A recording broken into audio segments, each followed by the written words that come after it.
দোয়া কবুল হওয়ার জন্য মহান আল্লাহ তাআলার কাছে কিভাবে দোয়া করতে হবে? দোয়া কবুল হওয়ার জন্য প্রথম শর্ত হলো হালাল উপার্জন থাকা। হারাম উপার্জনকারী ব্যক্তির দোয়া কবুল হয় না। চুরি করে, ডাকাতি করে, টিন চুরি, গম চুরি করে এরপরে মক্কা শরীফ গিয়ে 2 হাত তুলে আল্লাহর কাছে চোখের পানি ফেলে দোয়া করছেন, হাদিস বলছে দোয়া কবুল হবে না। দোয়া কবুল হবে না। নবী করিম সাল্লাল্লাহু আলাইহি ওয়াসাল্লাম পরিষ্কার হাদিস আছে, অনেক দূর থেকে এলোমেলো চুল নিয়ে, ধুলোমলিন শরীর নিয়ে কেউ যদি কাবার চারপাশে হাত তুলে দোয়া করে, আন্না ইউস্তাজাবু লিযালিক, কিভাবে তার দোয়া কবুল হবে? নবীজি বলেছেন, কারণ দেহ, তার শরীর, তার সম্পদ হারাম দ্বারা গঠিত হয়েছে। এই জন্য দোয়া কবুলের জন্য প্রথম শর্ত হলো হালাল উপার্জন থাকা। কেউ যদি আগে হারাম উপার্জন করে থাকেন, এখন তওবা করবেন, মানুষের হক মেরেছেন, এখন ফেরত দিবেন, তারপরে আল্লাহর কাছে দোয়া করবেন, ইনশাআল্লাহ দোয়া কবুল হবে। দোয়া কবুলের দ্বিতীয় শর্ত হলো অন্তরের অন্তঃস্থল থেকে কায় মনোবাক্যে দোয়া করবেন, অন্য মনস্ক হয়ে না, দায় সারা ভাবে না, মনোযোগ দিয়ে দোয়া করবেন। দোয়া কবুলের জন্য আরেকটা গুরুত্বপূর্ণ শর্ত হলো হালাল বিষয়ে দোয়া করবেন। হারাম জিনিস আল্লাহর কাছে চাইবেন না, 2 নম্বর জিনিস আল্লাহর কাছে চাইবেন না। অবৈধ সম্পর্ক করার, কারোর সাথে অবৈধ রিলেশন করার, হারাম সম্পর্ক করার জন্য আল্লাহর কাছে দোয়া করবেন, এটা অবৈধ দোয়া, নাজায়েজ দোয়া, এটা করা জায়েজ নাই। বৈধ দোয়া করবেন, নেক দোয়া করবেন, ইনশাআল্লাহ আশা করা যায় আল্লাহ তাআলা দোয়া কবুল করবেন। দোয়ার ক্ষেত্রে আল্লাহর প্রশংসা, নবীজির প্রতি দুরূদ প্রেরণ, এরপরে আপনি যে কোনো চাওয়া পেশ করবেন, বৈধ চাওয়া। এবং দোয়া করার পর কবুল হচ্ছে না কেনার জন্য হুলস্থুল করবেন না। এই শর্তগুলো মেনে চললে কোরআন এবং হাদিসের আলোকে আশা করা যায় দোয়া কবুল হবে ইনশাআল্লাহ। দোয়া কবুলের বেশ অনেকগুলো স্থান আছে, ইনশাআল্লাহ অন্য কোনো মাহফিলে এটার উপরে আলোচনা করতে হবে। এটা নিয়ে আমার একটা সংকলন আছে। দোয়া কবুলের 33টা জায়গা আছে, স্থান আছে, সময় আছে। সেগুলো কি কি একটা আলাদা আলোচনা ইনশাআল্লাহ আমরা বলবো। এটা নিয়ে বহু আগে আমার একটা বক্তব্য আছে অনলাইনে, কারোর প্রয়োজন হলে শুনে নিতে পারেন। হালাল ভাবে, সুদঘোষহীন ভাবে রিজিকের ব্যবস্থা কিভাবে করতে পারবো? হালাল ভাবে, সুদঘোষহীন ভাবে, একেবারে কোনো জায়জামেলা ছাড়া আপনার মাসে মাসে অ্যাকাউন্টে টাকা চলে আসবে, এইরকম অটোমেটিক ইনকাম করার কোনো দোয়া, কোনো আমল আমার জানা নাই। আমি কি বুঝতে পারছি? অনেক যুবক ভাইরা আছেন বলে সব হারাম আর হারাম, যাবো কই? হুজুর একটু দোয়াটা শিখাই দেন, আল্লাহ করে দেখ। অনেকে আছেন ঋণগ্রস্ত, দোয়া চান, চিরকুট লিখে দেন, হুজুর ঋণ মুক্তির আমল শিখাই দেন। পার্সোনালি যদি জিজ্ঞেস করা যায় জমি জমা আছে কিনা, বলে হ্যাঁ আছে আলহামদুলিল্লাহ। তো সেটা বিক্রি করে ঋণ দেন না কেন? বলে জমি বেশি কেউ ঋণ দেয়? মানে আপনি দোয়া শিখাই দেন, আমার জমি আমার থাকুক, ব্যাংকের টাকা থাকুক, আল্লাহ উপর থেকে একটা বস্তা পাঠায় দেখ। এটা কোনো দোয়ার পদ্ধতি হতে। যে সমস্ত ভাইরা হালাল উপার্জনের কোনো পথ খুঁজে পাচ্ছেন না, তাদেরকে প্রথমেই বলবো একটা কাজ করেন, অভাব দূর হয়ে যাবে। সেটা হলো ভাব ছেড়ে দেন। কি ছাড়তে বলছি? ভাব। ভাব ছেড়ে দিলে অভাব দূর হয়ে যাবে। ভাব ছেড়ে দিলে অভাব দূর হয়ে যাবে। বুঝেন নাই কথাটা? আপনার সাথে যায় না এই কাজ, এটার নাম ভাব। এটার নাম কি? এটা আমার সাথে যায় না, আমি কিভাবে একটা শিক্ষিত ছেলে এই কাজ করি, এটার নাম ভাব। এটার নাম কি? এই ভাবের অভাবই বেশি। ভাবের অভাবই বহু লোক আছে, হাইরে কান্নাকাটি, ওরা টাকা নাই, পয়সা নাই, অভাব অভাব। বাচ্চা কাচ্চা নিয়ে চাইনিজে খাইতে গেছে, মন খারাপ। কারণ নিয়ত করছিল এবার ব্যবসার লাভের টাকা দিয়া পোলাপান নিয়ে একটু থাইল্যান্ড যাবে, হইল না, কক্সবাজার আসছে, মন খারাপ। এটা কিসের অভাবী? ভাবের অভাবী। কিসের অভাবী? ভাব ছেড়ে দিলে অভাব এমনি দূর হয়ে যাবে। আমি বিভিন্ন জায়গায় বলি, সেদিন ডুয়েটের প্রোগ্রামেও বলেছি, আমি ছাত্র জীবনে 600 টাকা বেতনে ইমামতির চাকরি করেছি। আমি তখন স্ট্যান্ড করা ছাত্র। আমি তখন চট্টগ্রামে হাটহাজারী মাদ্রাসা, বাংলাদেশ সবচেয়ে বড় মাদ্রাসার ভর্তি হওয়া ছাত্র। সেই বড় মাদ্রাসার পড়াশোনা বাদ দিয়া মফস্বলের মাদ্রাসায়, জেলা পর্যায়ের ছোট মাদ্রাসায়, তার তুলনায় সেখানে গিয়ে ভর্তি হয়েছি। ঢাকা ইউনিভার্সিটি রেখে গ্রামের মফস্বলে কলেজে ভর্তি হওয়ার মতো আমি সেই কাজ করেছি। আমি সেই ছেলে। 600 টাকা বেতন ইমামতি করে বাবা যখন ব্যবসা করতে করতে দেয়ালে পিঠ থেকে গেছে, তখন চিন্তা করলাম আমার ভালো মাদ্রাসায় পড়ালেখার চাইতে এই মুহূর্তে বাবার পাশে দাঁড়ানো দরকার। সেখানে গেছি। কই, আলহামদুলিল্লাহ ওই অবস্থায় ইমামতি করে কয়েক কিলোমিটার সাইকেল চালিয়ে মক্তব পড়িয়ে তারপর পড়ালেখা করে 10 stand, 3rd stand, 2nd stand, 3টি স্ট্যান্ড আমার ছাত্র জীবনে আল্লাহ করার তৌফিক দিয়েছেন। এবং এই সব বরকত আল্লাহ তাআলা ওই সময় দিয়েছেন যখন আমি স্ট্রাগল করি, যশোর যুব প্রশিক্ষণ কেন্দ্রে ইমামতি করি। 4টি বছর, একদিন দুদিন না। এখন যুবকরা বলে যে অভাব কিভাবে দূর করব? আমের সিজনে 10 কেজি আম নিয়ে বসে যান। 10 কেজি আমের দাম কত? আত্মীয় স্বজন বন্ধু বান্ধব চাইলে অনেকের কাছ থেকে পেয়ে যাবেন। 5 টাকা 10 টাকা করে লাভ করেন। 11 কেজির টাকা হয়ে যাবে, এরপর 11 কেজি নিয়ে বসেন, আস্তে আস্তে সামনে বাড়েন। যুবকরা এখন চাকর হইতে চায়, উদ্যোক্তা হতে চায় না। আসুন্নাহ ফাউন্ডেশন আপনাদেরকে উদ্যোক্তা বানাতে চায় ইনশাআল্লাহ। আমরা একটা সার্কুলার দিয়েছিলাম কিছুদিন আগে, আমাদের কাছে এমনি সাহায্যের জন্য আসা লোকের অভাব নাই। সার্কুলার দিয়েছিলাম যে যেই কোনো গরিব অভাবী যুবক তরুণ যে কোনো বয়সের মানুষ সে যদি আবেদন করে আর বলে আমার একটা দক্ষতা আছে, 100 লাখ টাকার পুঁজি হলে আমি পায়ের উপর দাঁড়াইতে পারবো, সে যদি এটা সুন্দর করে বুঝাইতে পারে তো ফাউন্ডেশন সেটা করবে। আপনারা জেনে অবাক হবেন, এই সার্কুলার দিয়ে 1-1.5 মাস গত হয়ে গেছে, এখনো পর্যন্ত আমরা তেমন কোনো আবেদন পাইনি। ফেসবুকে ওপেন সবার জন্য, যে কেউ গুগল লিংকে ক্লিক করে দিতে পারে, কিন্তু উল্লেখযোগ্য আবেদন নাই। বেশিরভাগ যুবকই মনে করে যে একটা রেডিমেড সার্টেন অ্যামাউন্ট হয়ে গেলে আমার সব হয়ে যাবে। আল্লাহর সাথে চুক্তি করে আল্লাহ 1,10,000 দিলে চলবে, একটা বাইক, একটা ফোন আর ইউ টাইপের একটা বিজনেস আইডিয়া, ব্যাস। এই বংবাং মার্কা চিন্তা করে কোনোদিন অভাব দূর হবে না। পরিশ্রমী হতে হবে, পরিশ্রমী। রাজি আছেন তো ইনশাআল্লাহ? মুসলিম তরুণ কখনো অলস হতে, নবী সাল্লাল্লাহু আলাইহি ওয়াসাল্লাম দোয়া করেছেন, আল্লাহুম্মা ইন্নী আউযু বিকা মিনাল আজজি ওয়াল কাসাল, আল্লাহ আপনার কাছে অলসতা থেকে পানাহ চাই, আমি অলস হতে চাই না। আল্লাহর কাছে দোয়া করেছেন, সেখানে আমরা অলস থাকি। কোনো কাজকে ছোট মনে করবেন না, অলস হবেন না, যেখানে যা পাবেন পরিশ্রমী হয়ে লেগে যাবেন, ইনশাআল্লাহ আল্লাহ তাআলা আপনার হালাল উপার্জনের শত পথ বের করে দিবেন। চেষ্টা করা যাবে না ইনশাআল্লাহ?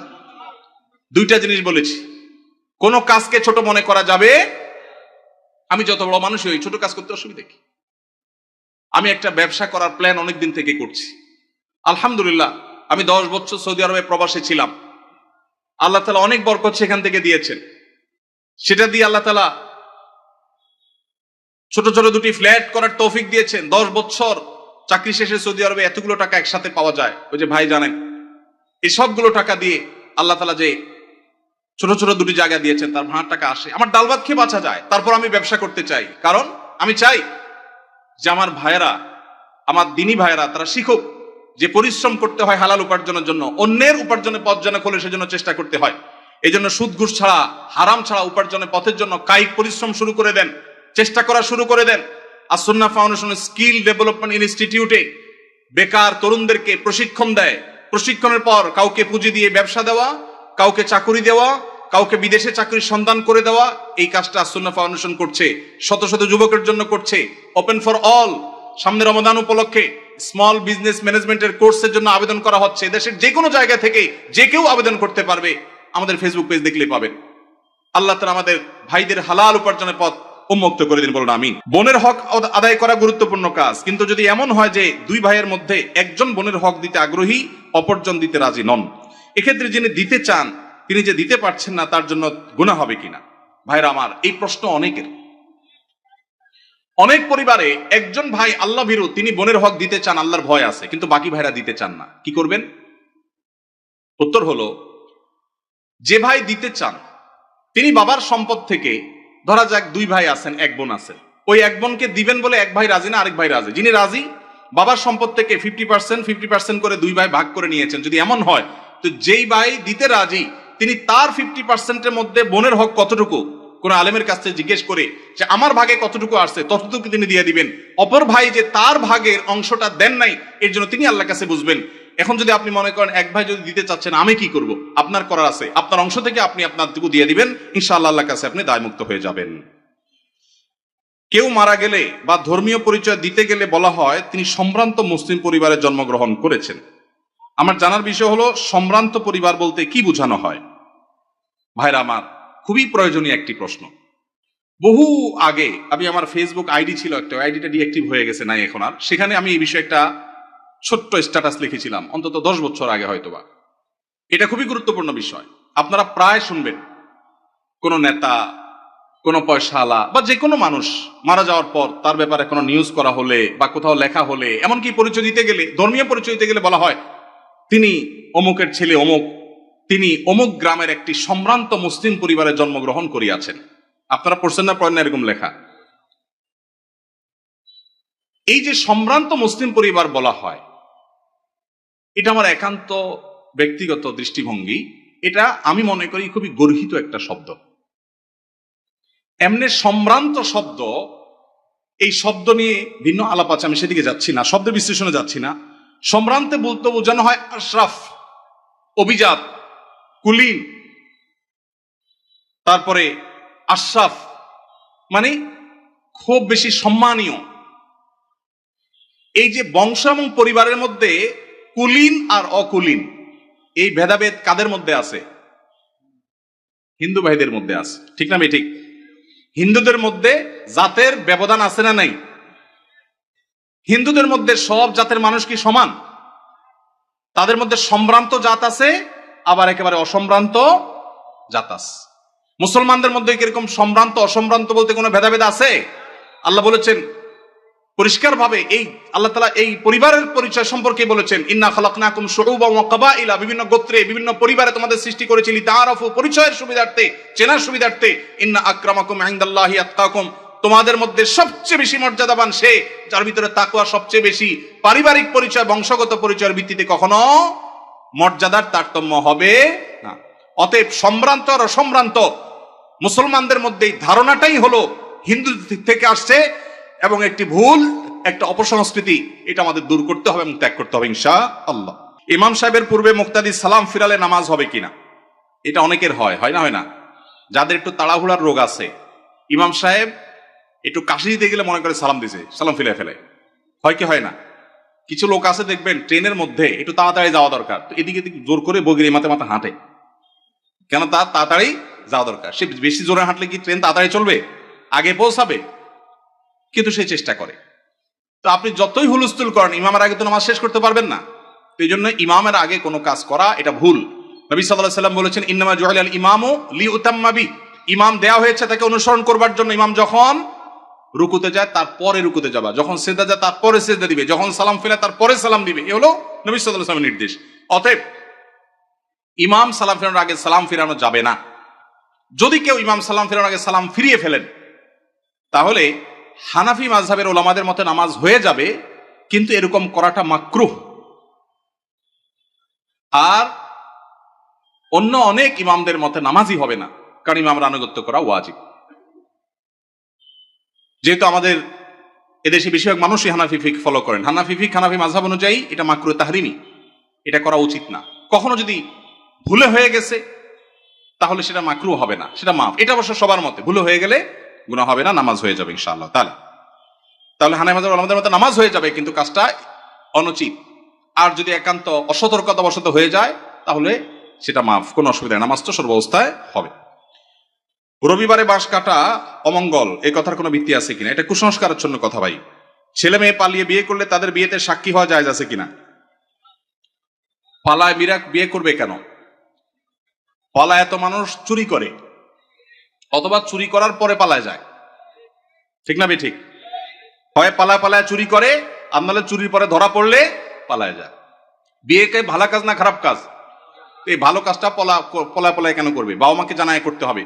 কোন ছেলে মেয়ে এরকম পলাপলি করে বিবাহ করতে গেলে তাদের বিবাহের সাক্ষী না হয়ে পারলে ধরে বাপ মার কাছে নিয়ে আসবেন, এনে বলবেন, চাচা এবার আপনি বিয়ের ব্যবস্থা করেন, আমি এবার সাক্ষী হই। আমি পলাপলির বিয়েতে সাক্ষী কেন হতে যাব? এটা বন্ধ হওয়া উচিত। এবং বন্ধু হিসাবে ওই বন্ধুর উপকার করতে চাইলে কোনোভাবে কলা কৌশলে চাচা চাচিকে রাজি করিয়ে বিয়ের ব্যবস্থা করবেন, কিন্তু পলাপলি করে যেন তারা বিয়ে না করে, প্রয়োজন অপেক্ষা করে বাবা মাকে রাজি করার চেষ্টা করে, সেটা তাদেরকে বোঝাবেন। ওয়াকফকৃত না হলে মসজিদে জুমার নামাজ পড়া যাবে কিনা? যদি কোনো মসজিদ ওয়াকফ করা হয়নি, টেম্পোরারি মসজিদ, অন্য কারোর জায়গায় নামাজ পড়া হচ্ছে, তিনি অনুমতি দিয়েছেন, জুমা হবে। ওয়াকফ করা জুমা হওয়ার জন্য শর্ত না, মসজিদের মর্যাদা পাওয়ার জন্য ওয়াকফ করা শর্ত। ইতিকাফের জন্য মসজিদের মর্যাদা পাওয়া শর্ত, ওয়াকফ করা শর্ত। কিন্তু জুমা টেম্পোরারি কোনো জায়গায় কেউ ভাড়া দিয়েছেন বা অনুমতি দিয়েছেন, বা আপনার কোনো ফ্ল্যাটে মসজিদে কোনো বিশেষ পরিস্থিতি যাওয়ার পরিবেশ নাই, অথবা বিদেশে মসজিদ দূরে কোনো শহরে মসজিদ নাই, তখন যে কোনো জায়গায় ওই জায়গার মালিকের অনুমতি থাকলে, বাধা না থাকলে, সেখানে জামাতে জুমার নামাজ পড়া যাবে। উকিল বাবার সাথে দেখা করা জায়েজ আছে কিনা? বাবা বলা যাবে কিনা? উকিল বাবা হলো 2 নম্বর বাবা। আমাদের সমাজে উকিল বাবার প্রথা অনেক বেশি আছে, আপনাদের এলাকায় আছে? এটা হলো 2 নম্বর বাবা, নকল বাবা। নকল, এই নকল বাবা হওয়াও জায়েজ নাই, এই নকল বাবা বানানো জায়েজ নাই। ভাইরা আমার, বিয়ে শাদীতে আমাদের দেশে মনে করা হয় যে একজন উকিল বাবা লাগে, এরকম একটা ধারণা আছে না নেই? মেয়ের ইজিন আনার জন্য গায়রে মাহরাম একজন উকিল বাবা হয়, অনেক সময় যায় অনুমতি আনে। এইভাবে উকিল বাবা বানানো পরিষ্কারভাবে হারাম, পরিষ্কারভাবে। মুরব্বীরা ভালো করে শুনে রাখেন, যারা যারা উকিল বাবা আছেন এই বাবাগিরি ছেড়ে দেন। বাংলাদেশে বাবার কোনো শেষ নাই। খাজা বাবা, উকিল বাবা, ন্যাংটা বাবা, কত বাবা আছে। আল্লাহ তাআলা এই সমস্ত নকল বাবা থেকে আমাদেরকে হেফাজত করুন। বিয়ে উপলক্ষে কোনো উকিল বাবা টাবা চলবে না। নিজের বাবা বেঁচে থাকলে সেই বাবা তিনি নিজে নিজের সন্তানের বিয়ে দিবেন, ব্যাস। মেয়ের অনুমতি বাবা আনতে যাবেন। জাজ্জল্যমান বাবা উপস্থিত, আগাগোড়া 5 হাতি বাবা আছে, এরপরও দেখা যায় আরেকজন উকিল বাবা সেজে সেখানে নাটক করতে যায় অনুমতি আনার জন্য। এই নাটক করা জায়েজ নাই, পরিষ্কারভাবে হারাম, পর্দাহীনতার কারণে। বিশেষ করে গায়রে মাহরাম কেউ যখন উকিল বাবা সাজে, ওই মেয়ে সারা জীবন তারে বাবরাব ডাকে, খানা খাওয়ায়। এটা আমাদের সামাজিক মানে একটা কুসংস্কার বলতে পারেন, এর সাথে ইসলামের কোনো সম্পর্ক। যুবকরা বিয়েতে কোনো উকিল বাবা যেন না থাকে। মুরব্বীরা যারা যারা যার যার বিয়ের উকিল বাবা আছেন, আল্লাহর হস্তে বাবাগিরি ছেড়ে তওবা করে আল্লাহর কাছে চলে আসেন, চেষ্টা করবেন তো ইনশাআল্লাহ। এই উকিল বাবার নাম দিয়া পর্দাহীনতা 2 নম্বরই 1000টা জিনিস হয়। নিজের বাবারই খবর নাই, কিসের আবার উকিল বাবা? হ্যাঁ, উকিল বাবার লগে বলে ভাগছে কোন মেয়ে? আল্লাহ মাফ করুক আমাদেরকে। ওই যে বেশরিয়তি কাজ করলে তো একটা না একটা অঘটন ঘটবেই। এই জন্য এই সমস্ত অন্যায় কাজ করা যাবে না।